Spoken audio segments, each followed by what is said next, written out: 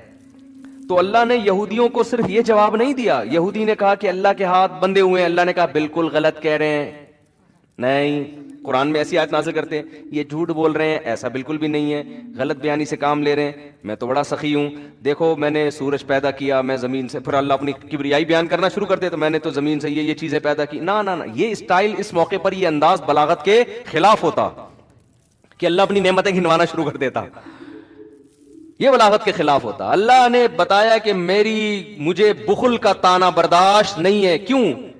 جو جواد اور کریم ہوتا ہے نا بہت زیادہ، وہ کنجوسی کا تانا بالکل بھی برداشت نہیں کرتا، وہ تو غیرت کا مسئلہ بنا لیتا ہے، یہ اس کی علامت ہوتی ہے، اس کو بہت بڑا جرم سمجھتا ہے. یہ دیکھو آپ کسی گورے کو بول دو کہ تو یار بد نظری کرتا ہے، تو آنکھ مٹکا کرتا ہے لڑکیوں کا، وہ کہے گا تھینک یو، وہ کہے گا بھائی آپ کا بہت شکریہ، اب صرف اتنا سا کرتا ہوں میں، کیونکہ ان کے ہاں سے زیادہ ہو رہا ہے، وہ کہیں یہ کیا ہے، اس کو جرم نہیں سمجھے گا. لیکن آپ یا کسی گورے کو زانی کہہ دو، ابے تو شادی کے بغیر کسی لڑکی سے تیرے تعلقات ہیں، کہ میری باڈی ایکچولی میری مرضی، میں جو مرضی کروں، وہ اس کو اتنا بڑا مسئلہ نہیں سمجھتے. لیکن گورے کے سامنے یہ بتاؤ کہ فلاں آدمی اتنا اچھا ہے کہ وہ کہہ رہا ہے بھائی میں تو میری پہ بلیو کرتا ہوں، میں تو شادی کر کے، وہ کہہ کہ چلو یار اچھا بہت تہذیب یافتہ آدمی ہے، وہ ویری گڈ کہہ کے نکل جائے گا بدلی گلی سے، ٹھیک ہے نا، کہ یار چلو اچھا ہے. ایسے لوگ بھی کچھ مارکیٹ میں 2-4 عجائب گھر میں رکھنے کے لیے ہونے چاہیے، ٹھیک ہے، کہ جو بھی شادی پہ بلیو کرتے ہیں، اچھا ہے ہمارے عجائب گھر اس سے چلتے رہیں گے. جیسے وہ چرچوں کے قائل ہیں کہ بھئی ایک قدیم ایک روایات ہیں کہ ایک مذہب کا بالکل ہی عنصر ختم ہو جائے تو ایک تو بالکل ہی روایات ہی ختم ہو جائیں گی نا، تو 2-4 پادری عجائب گھر میں رکھنے کے لیے ہونے چاہیے تاکہ پتہ چلے ہم اصل میں کرسچن ہیں. تو یہ سب چیزیں وہ رکھتے ہیں مینٹین کہ ہمارا کلچر ختم نہ ہو. ہر اچھی قوم یہ کام کرتی ہے، کلچر کو باقی رکھنے کی کوشش کرتی ہے.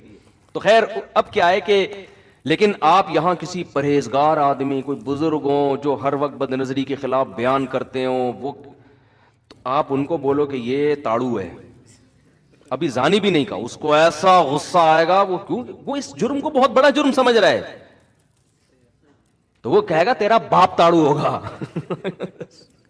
تو اپنا ڈی این اے کرا جا کے، تیرے تو نسب پہ مجھے شک ہے، ایسے ایسے تانے دینا شروع کر دے. یہ بلاغت ہوگی اس موقع پر. تو یہ غصہ آنا اس کی علامت ہوگی کہ آپ اس تانے کو ہلکا نہیں سمجھتے. اس موقع پر ہمیشہ نہیں ایسا ہوتا، بعض دفعہ مصلحتاً انسان خاموش رہتا ہے کہ یار لوگ تو بولتے رہتے ہیں، اب ہر ایک کو جواب دیں گے تو مصلحتاً ایک الگ بات ہے، لیکن نارملی جواب کا اسٹائل یہ ہوتا ہے. تو اللہ میاں نے جب یہودیوں نے کہا نا کہ اللہ کے ہاتھ بندھے ہوئے ہیں، تو اللہ نے یہ نہیں کہا کہ نہیں میرے ہاتھ بندھے ہوئے نہیں ہیں، دیکھو میں تو خربوزہ پیدا کیا، میں نے تو کھجور پیدا کی، میں تو اتنا کھلا رہا ہوں، اتنا پلا رہا ہوں صبح شام. نا نا نا نا، اللہ نے جواب دی، کیونکہ اللہ کو یہ تانا پسند نہیں ہے. اللہ نے کیا فرمایا؟ غلت ایدیہم، ان کے ہاتھ بندھے ہوئے ہیں. یہ کنجوس ہے ایک نمبر کے، اور آج بھی کنجوس ہیں یہودی. غلت ایدیہم ولعنوا بما قالوا، اور جو انہوں نے کہا اس پر ان پر لعنت ہے.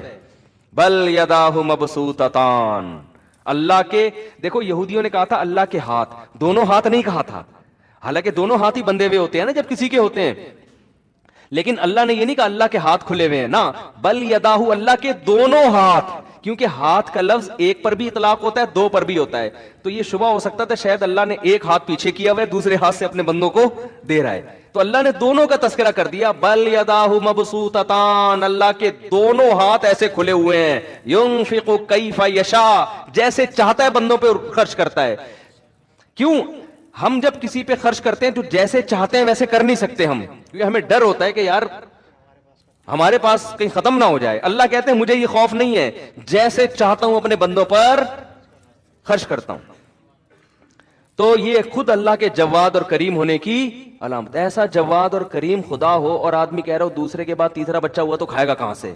تو باتیں کرنے پر گورنمنٹ کی طرف سے کوئی پابندی نہیں ہے. آپ کہہ لو اللہ بہت کریم ہے، اللہ آپ کے عمل سے دیکھے گا کہ مجھے کریم سمجھتا بھی ہے کہ نہیں سمجھتا.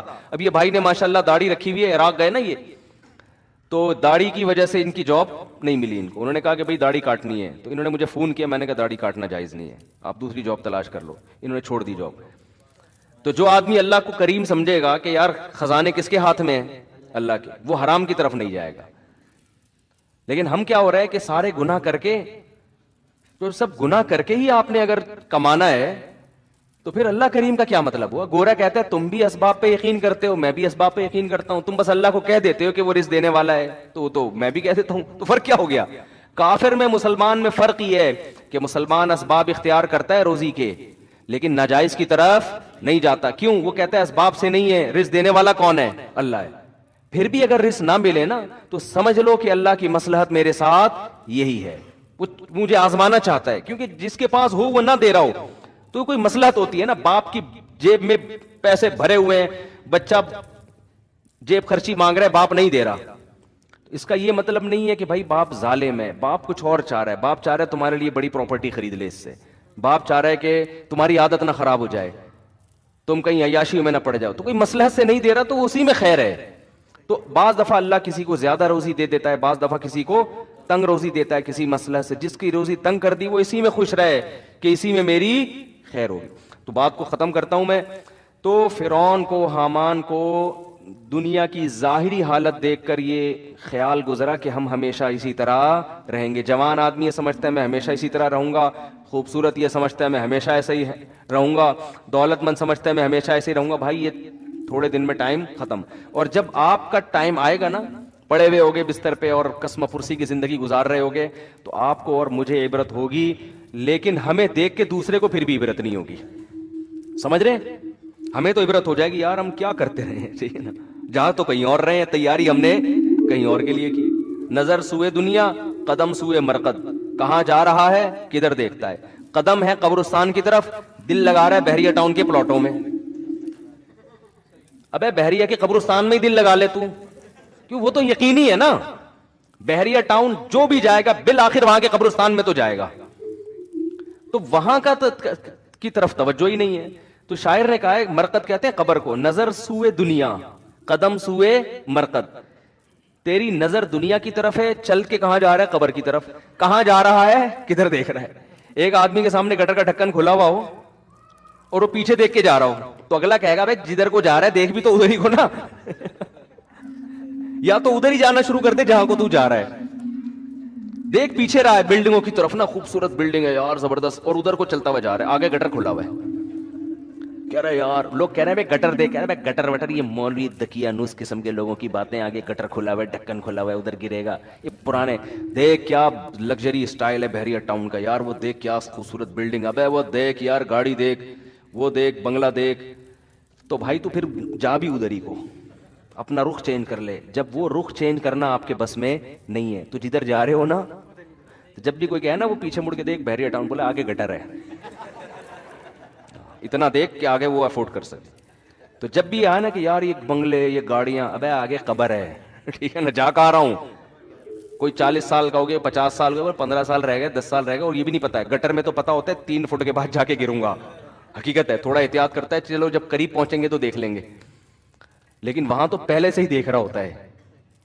تو قبر کا بھائی کچھ نہیں پتا کہ 10 سال لگیں گے, 20 سال لگیں گے, 15 سال لگیں گے, یا کل انا للہ ہو جائے, کچھ پتا. ابھی آج جنازہ آیا دولہا کا, ولیمہ تھا, ایک رات زوجہ کے ساتھ گزاری, ولیمہ جس دن تھا ہارٹ اٹیک سے انتقال ہو گیا.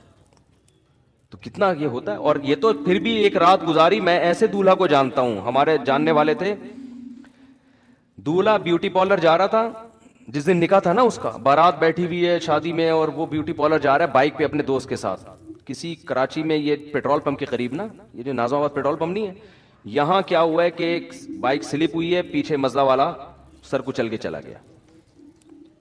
کیا گزری ہوگی والدین پر, یار ہمارا بیٹا آج اس کی شادی ہو رہی ہے, دولہا بنا ہوا ہے, دلہن پہ کیا گزری ہوگی, وہ پچ کا وسر آ رہا ہے.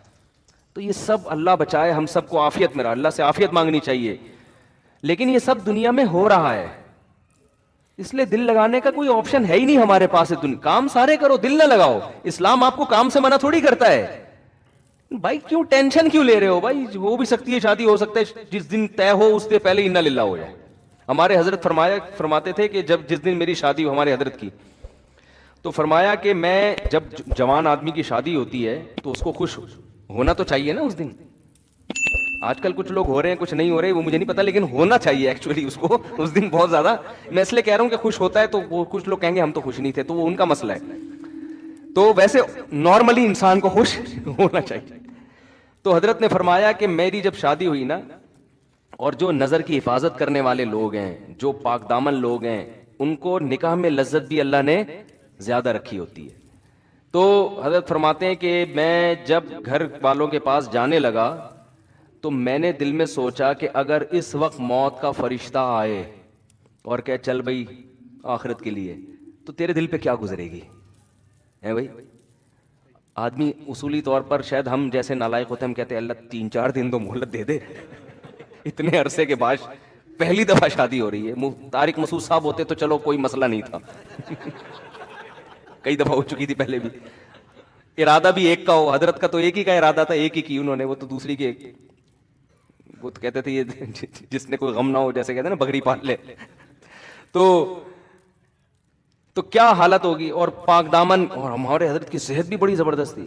میرے شیخ حضرت مفتی رشید احمد صاحب رحمہ اللہ تعالی لدھیانہ کے, پنجاب کے تھے, سب صنوبر کے تنے جیسا ان کا قد تھا ماشاءاللہ, بہت زبردست صحت حضرت کے. جب بھی کئی واقعات ہیں حضرت کے, جب بھی تو نہیں کہہ سکتا, واقعات ہیں. انوار الرشید میں جو ان کی کتاب ہے اس میں لکھے ہوئے ہیں کہ کلائیاں توڑی ہیں پھڈوں کے دوران, ٹھیک ہے نا, پہلوانوں کی کلائیاں توڑی ہیں, تھے دبلے پتلے. تو لیکن جب ان کی لڑائیاں ہوئی ہیں نا پھڈوں کے دوران, پہلوان کی کلائیاں توڑی ہیں, 2-3 پہلوانوں کی, کسی کی کلائی توڑ دی, کسی کا سیٹنگ آؤٹ ہو گئی, بھاگ گئے وہ. تو بہت زبردست فائٹ کرنا جانتے تھے, بڑی خاندانی صحت رکھی ہوئی تھی. تو صحت مند آدمی وہ تو ظاہر ہے اور زیادہ اس کو نکاح میں رغبت ہوتی ہے. تو حضرت فرماتے ہیں میں نے اپنا محاسبہ کیا. وہ ہر وقت نا اپنے آپ کو چیک کرتے تھے یہ بڑے لوگ, کہ ہم آخرت سے غافل تو نہیں ہو رہے کہیں. یعنی ہر وقت چیک, دنیا کی نعمتیں تو ساری رکھنی ہیں, لیکن آخرت کو ہمیشہ دنیا پہ ترجیح. بھائی تیار ہر وقت موت کے لیے. تو میں اور آپ ہوتے ہیں, ہم کہتے ہیں اللہ 6 مہینے کی مہلت دے دے, 10 مہینے کی مہلت دے دے. ہمارے تو آگے بھی بڑے پلان ہیں نا, یا اللہ ابھی تو میری شادی ہوئی ہے, ابھی تو میں مفتی صاحب کے بیان سننا میں نے شروع کیے ہیں, ابھی تو بیگم کا ذہن بنانا ہے دوسری کے لیے, پھر تیسری کے لیے, پھر چوتھی کے لیے, پھر جب 4 ہو جائیں گے پھر بچے ہوں گے, پھر بیٹیاں ہوں گی, پھر بیٹیاں بڑی ہوں گی, پھر بیٹیوں کی شادیاں ہوں گی, پھر بیٹے اسٹیبل ہو جائیں گے, پھر میں ان کے لیے پراپرٹی بنانے کی سوچوں گا, پھر میں ان کے لیے اتنے مکان بناؤں گا, پھر میں مکان بنا کے پھر جب سب کو نام کر کے پراپرٹی تقسیم کر کے پھر میں آخر میں حج پہ جاؤں گا. پھر میں حج سے آنے کے بعد قضائے عمری بھی میں نے کرنی ہے. 40 سال سے میں نے ایک نماز بھی نہیں پڑھی ہے. وہ قضائے عمری میری کمپلیٹ ہو جائے, اس کے کمپلیٹ ہونے کے بعد بھی سوچ رہا ہوتا ہے ابھی مرنا مناسب رہے گا کہ نہیں رہے گا. وہ 2-3 کوئی چیزیں رہ تو نہیں گئی ہیں, ابھی بھی سوچ رہا ہوتا ہے کہ ابھی مناسب ہے کہ نہیں. تو بچے بھی ہو گئے, بچوں کی شادیاں بھی ہو گئیں, سارے کام دھندوں سے فارغ ہو کر پھر 4 مہینے بھی تبلیغ میں بہت عرصے سے سوچا. نیک لوگوں کی بات کر رہا ہوں, جو برے لوگ ہیں وہ تو کہتے ہیں سوال ہی پیدا نہیں ہوتا کہ میں دنیا سے جاؤں, یہ تو ہو ہی نہیں سکتا. جو نیک ہے پرہیزگار ہیں ان کی بات. پھر آخر میں یار ہم 4 مہینے بھی تبلیغ میں, ہم نے کب سے سوچا ہوا تھا جب سب کاموں سے فارغ ہوں گے تو حج کیا, پھر 4 مہینے کے لیے تبلیغ میں جا کے فارغ ہو کر آئے. پھر اے اللہ, پھر اگر فرشتہ آ جائے تو مجھے شاید کوئی اعتراض نہ ہو. یہ بہت نیک آدمی کی بات کر رہا ہوں, تھوڑا سا بھی ہوگا کہہ کے پھر بھی نہیں, صحیح ہے نا, پھر بھی نہیں. تو ہم میں سے ہر شخص نے یہی پلان کیا ہوا ہے. 4 کا شاید نہیں کیا ہوا لیکن ایک میں ہی کہ بچے ہوں گے, پھر بیٹیوں کی شادی ہو جائیں گی, پھر حالانکہ بچے بھی ایک آدھ ہو رہے ہیں کہ کیا پلان کرنا ہے یار ان 2 بچوں کے لیے, تو نے چھوڑ دے ان کو یار, چھوڑ دے ان کو, یہ خود ہی پل جائیں گے. پلان کرنے کے لیے بچے تو ہوں یار, مزہ تو آئے یار. 25-30 بچے ہیں, آدمی پلاننگ کر رہا ہے یار, یہ والا کوئی تبلیغ میں بھیج دو, اس کو انجینئر بنا دو, اس کو آرمی میں بھیج دو. مزہ بھی آتا ہے پلان کرتے ہوئے. آپ کہو گے اتنے وسائل کہاں سے آئیں گے, ہو جائیں گے, ٹھیک ہے نا, اللہ نے چاہا. تو پلان کرنے کا مزہ بھی جب آتا ہے جب آپ کے پاس ہول سیل کے حساب سے اولاد ہو. پھر آدمی سوچتا ہے اس کو رکشے پہ لگا دے, اس کو WR, ایک کنڈکٹر WR کا بھی گھر میں ہونا چاہیے.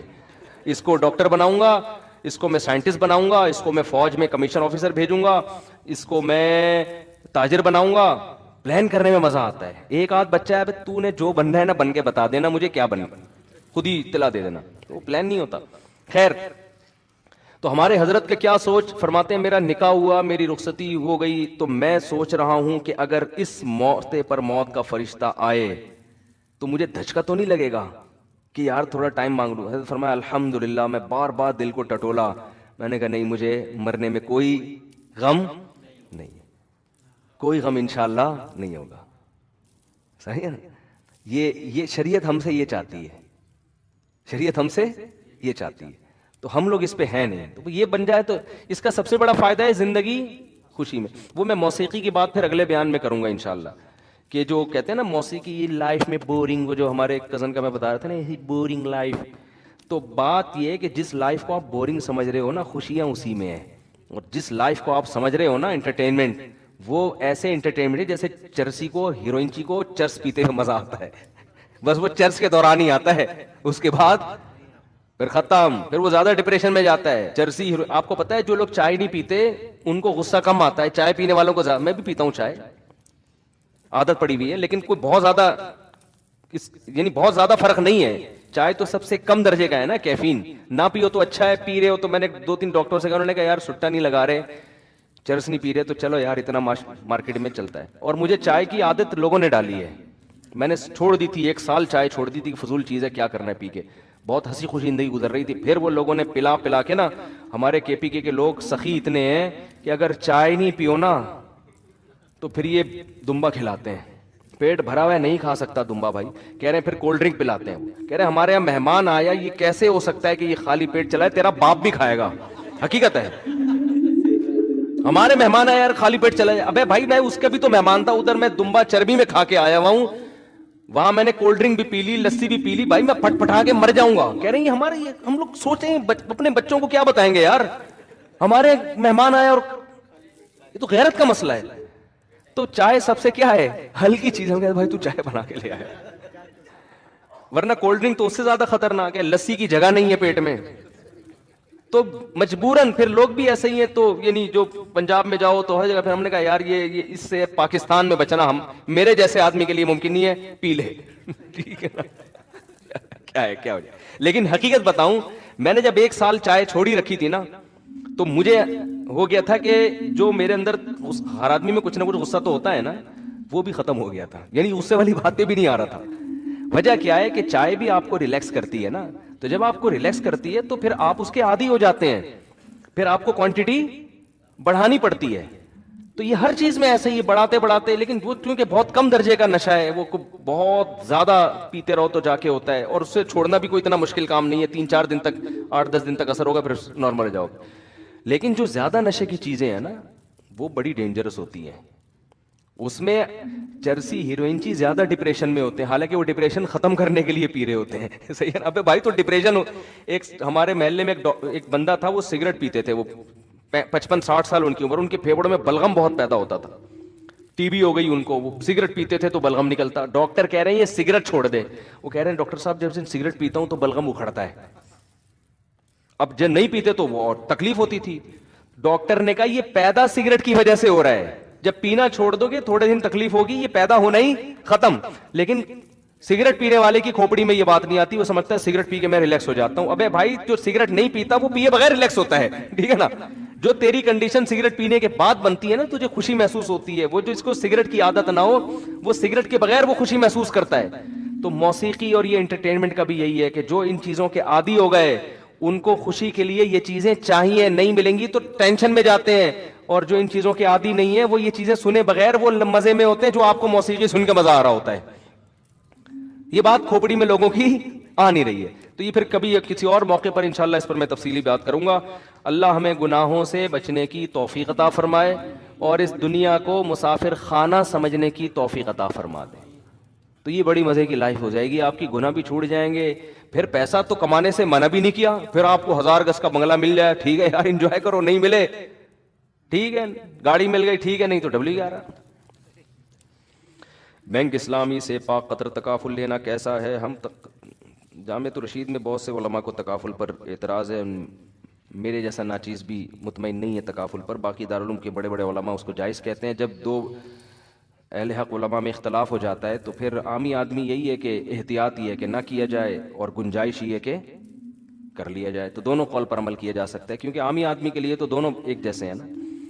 جب بھی کوئی ایسا اختلاف ہوتا ہے نا تو علماء ایک ٹرم استعمال کرتے ہیں کہ اس میں احوط یہ ہے کہ اس سے بچو، ایسر یعنی آسانی اس میں ہے کہ کر لو، کیونکہ اب اختلاف ہے تو خالص حرام نہیں کہہ سکتے اس کو، سمجھتے ہو؟ تو کوئی کرنا چاہے تو، یا کسی کو ان کی رائے پر اعتماد ہو تو ٹھیک ہے۔ سعودی عرب نے تبلیغ جماعت پر پابندی لگا دی ہے۔ دیکھو بات یہ ہے، میں بار بار یہ کہتا ہوں، انور مقصود نے جب معین اختر سے پوچھا نا کہ ماموں کیا کرتے ہیں، تو معین اختر نے کہا ماموں کی باتیں کس سے پوچھو؟ ماموں۔ تو سعودی حکومت جو کر رہی ہے نا، تو سعودیہ کی باتیں کس سے پوچھو؟ حکومت سعودیہ سے پوچھو، مجھ سے پوچھ کے پابندی نہیں لگائی۔ آئی بس سمجھ؟ تو وہ پروگرام کا میں نے کلپ دیکھا تھا، بہت جگہ فائدہ ہوا، بہت جگہ فائدہ ہوا، گھر میں بھی فائدہ ہوا۔ میرے گھر والے مجھ سے کچھ پوچھ رہے ہوتے ہیں نا کہ وہ کیا کہہ رہا تھا، میں نے کہا ماموں کی باتیں کس سے پوچھو؟ ماموں سے پوچھو۔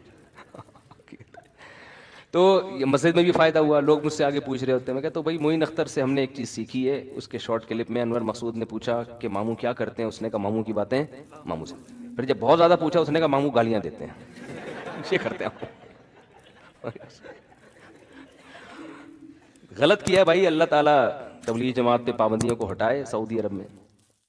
حضرت صدر اسلام مفتی رفیع عثمانی صاحب کی طبیعت ناساز ہے بھائی، بہت بڑے سرمائے ہیں علماء کے لیے، پاکستانی علماء کے لیے، خاص طور پر پاکستانی عوام کے لیے۔ حضرت مفتی تقی صاحب کے بڑے بھائی ہیں، خصوصی دل سے دعا کریں اللہ ان کو شفائے کامل عاجل عطا فرمائے۔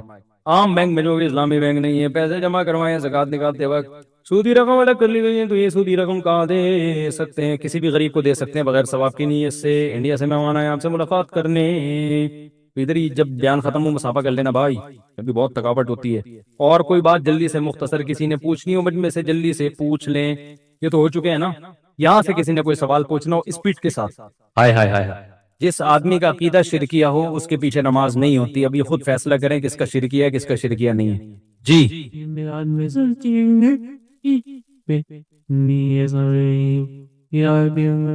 ہاں نہیں، پردہ ہوگا، پردے کے ساتھ رہیں، ٹھیک ہے نا۔ کزن سے، کزن کے لیے پردہ، آپ کا پردہ نہیں ہوگا کزن سے، کزن کا آپ سے پردہ ہوگا۔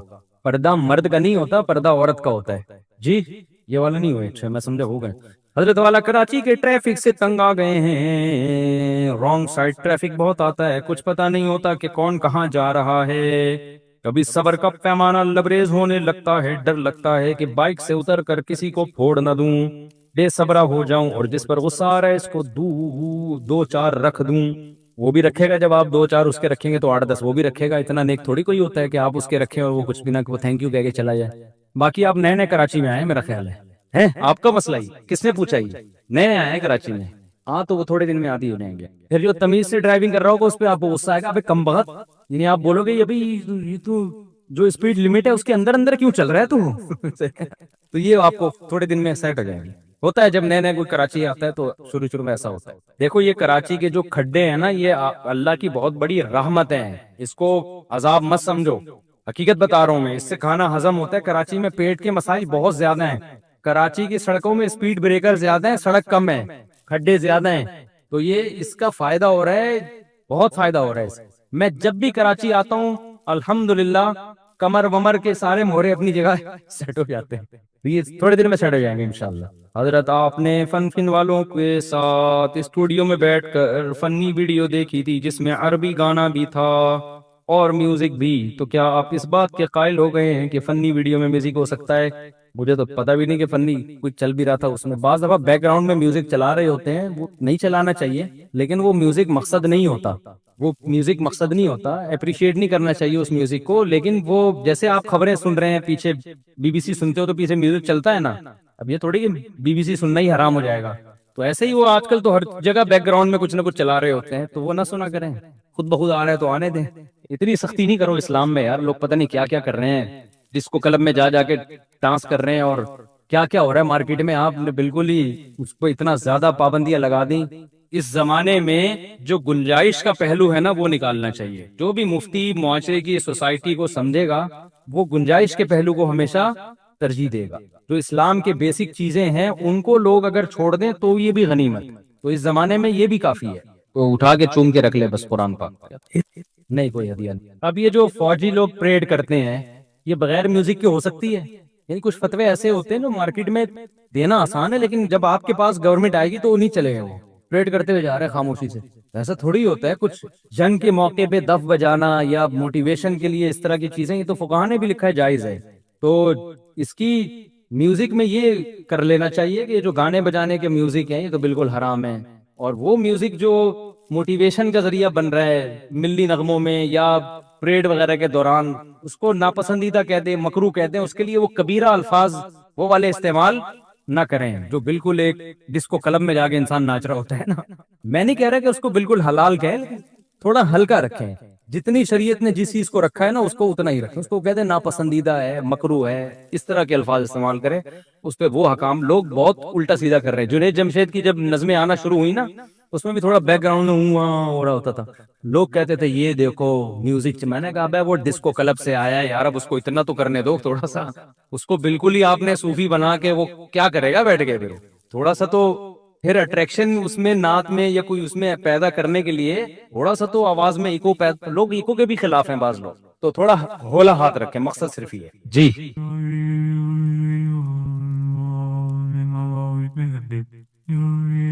ہاں اچھا میں چندہ نہیں دیتا ایسے، ہاں نہیں یہ مسائل کا سیشن ہے نا، یہ تو پورے مشورے لے رہے ہیں آپ، یہ تو آپ خود فیصلہ کریں، ٹھیک ہے۔